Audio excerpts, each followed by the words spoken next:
ఇప్పుడే జీ5 app download చేయండి. చూడండి మీ ఫేవరెట్ టీవీ షోస్ ఎప్పుడైనా ఎక్కడైనా.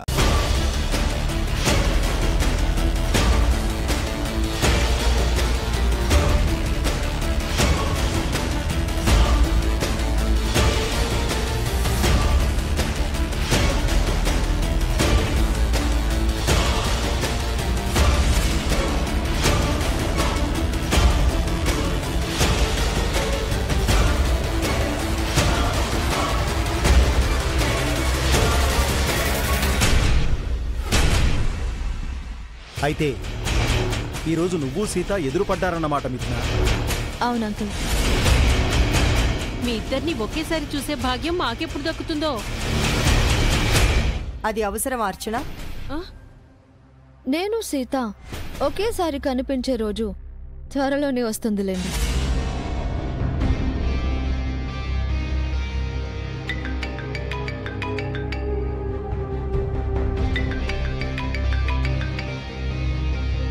హలో మిథున, తొందరగా వచ్చేయమ్మా. Yeah, coming dad.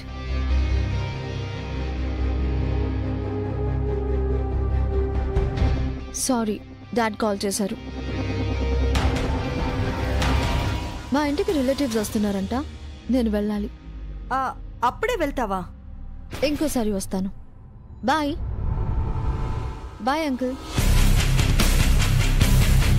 Bye Ram. Bye Mithuna. ఈ నాగుగాడి ఫోన్లో ఏదైనా ఇన్ఫర్మేషన్ దొరుకుతుందేమో చూడాలి.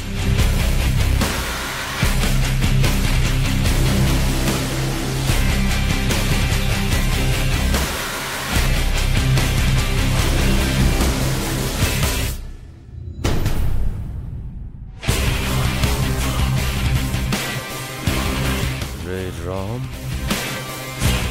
నువ్వు జస్ట్ మిస్ అయ్యా. లేదంటే వాటికి శవం లేచుంటే. ఏంట్రా నువ్వు అంటున్నది?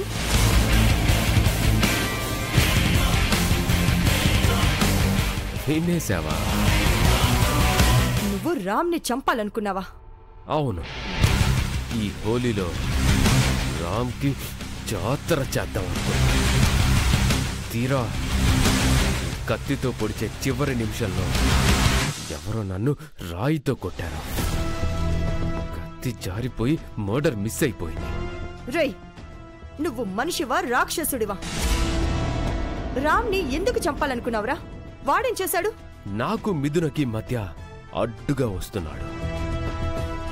మిథున కూడా నాకంటే ఆ రామ్ గాడ్ని ఎక్కువ ఇష్టపడుతుంది.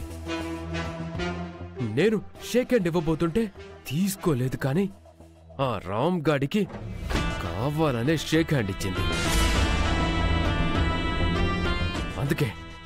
అందుకే నాకు కోపం వచ్చింది. అది మిథున తప్పు, కానీ వాడు తప్పెలా అవుతుంది?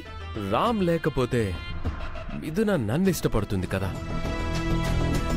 అందుకే రామ్ని లేపేయాలనుకుంటుంది. అలాంటి పిచ్చి పని మళ్ళీ చేయకు. మిథునకి రామ్ అంటే ఇష్టం ఉన్నా రామ్ మిథునని ఇష్టపడడు. రామ్ మనసులో సీత ఉంది, దాన్ని కాదని దీని జోలికి రాడు. అసలు రామ్నే లేపేస్తే ఏ గొడవ ఉండదు కదా. అప్పుడు మొత్తం డొంకంతా కదులుతుంది, నువ్వు నేను ఇరుక్కుంటాం, మన అన్ని సీక్రెట్స్ బయటకొస్తాయి. దయచేసి రామ్ జోలికి వెళ్ళొద్దు. అయితే వెంటనే నాకు మిథుననిచ్చి పెళ్లిచ్చేయి. మరీ అంత తొందర అయితే ఎలారా? కొన్నాళ్ళు ఆగమన్నాను కదా. మిథునని చూస్తుంటే నాకు ఆగాలనిపించట్లేదు. తను ఎప్పుడెప్పుడు పెళ్లి చేసుకోవాలా అనిపిస్తుంది. దేనికైనా ఒక టైం ఉంటుంది గౌతమ్. ఎప్పటికైనా మిథున నీదే. మీ ఇద్దరికి పెళ్లి చేస్తాను. అప్పటి వరకు తొందరపడి ఎలాంటి పిచ్చి పనులు చేయకు, సరేనా? ఓకే. ఇంతకీ ఆ నాగు ఎవరు? వాడెందుకు సీతని కిడ్నాప్ చేశాడు? ఎందుకైతే నీకెందుకు? ఆ నాగు కూడా నీలాంటి వాడే. మాట్లాడితే మర్డర్లు కిడ్నాప్లు అంటాడు. అలాంటి వాడు మనింటికి ఎందుకు వచ్చాడు? నువ్వు వచ్చినట్టే వాడు వచ్చాడు. వాడికి నాకు తేడా లేదా? నేను నీ కొడుకుని. గట్టిగా అరవకురా, ఎవరైనా వింటారు. వింటే పైకి పోతారు. జాతర చేస్తాను. నీకు నీ జాతరకు దండవరా. ఆ కత్తి లోపల పెట్టి కొన్నాళ్ళు ప్రశాంతంగా ఉండు. నన్ను టెన్షన్ పెట్టకు.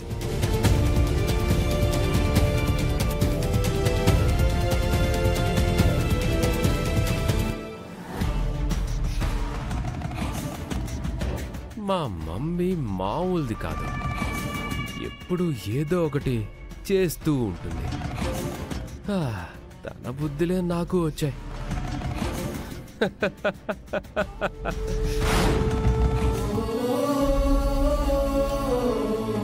హోళీలో జరిగింది రేవతి పిన్ని వాళ్ళకి చెప్పాలి.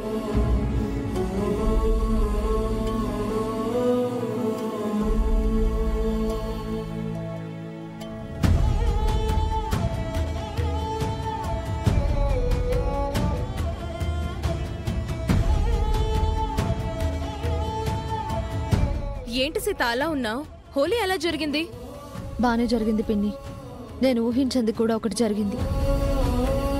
నాకు నాగు కనిపించాడు. నాగు ఎవరమ్మా? అప్పుడు నన్ను కిడ్నాప్ చేసి చంపాలని చూసినవాడు. రోడ్డు మీద కనిపించాడు. నన్ను చూసి పారిపోయాడు. నేను వెంట పడ్డాను.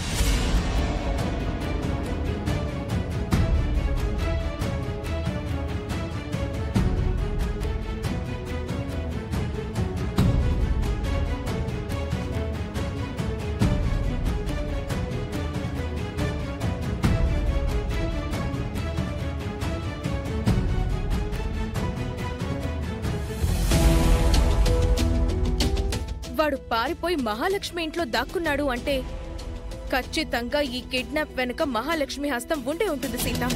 అది నేను ముందే ఊహించాను పిన్ని. మహాలక్ష్మి అత్తయ్య ప్లాన్ చేసి ప్రీతి ఉషలను పిలిపించి నన్ను నాగుతో కిడ్నాప్ చేయించి చంపించాలి అనుకుంది. కానీ ఆ విషయం నువ్వు ప్రూవ్ చేయాలంటే ఆ నాగు దొరకాలి సీత. వాడి నోటి నుంచే చెప్పించాలి. అందుకే వాణ్ణి పట్టుకునే ప్రయత్నం చేశాను. కానీ వాడు పారిపోయాడు.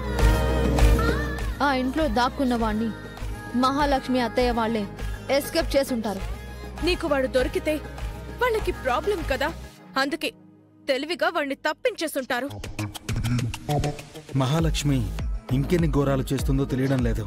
తప్పుల మీద తప్పులు చేస్తోంది. 100 గొడ్లు తిన్న రాబందు కూడా ఒక తుఫానికి నేల కొరుగుతుంది. నాగుని తప్పించామని మహాలక్ష్మి అత్తయ్య వాళ్ళు ఆనందపడొచ్చు. కానీ నేను అక్కడికి వెళ్ళడం వల్ల మంచే జరిగింది. నేను మిథున గెటప్లో అక్కడికి వెళ్ళినప్పుడు ఆ నాగుగాడి ఫోన్ నాకు దొరికింది. నాగు ఫోన్ దొరకడం వల్ల నీకు ఉపయోగం ఏంటి సీత? ఈ ఫోన్తోనే కదా నాగు మహాలక్ష్మి అత్తయ్య నా కిడ్నాప్ గురించి మాట్లాడుకుని ఉంటారు. జీ5 యాప్ డౌన్లోడ్ చేసి అన్ని ఎపిసోడ్స్ పూర్తి ఉచితంగా చూడండి.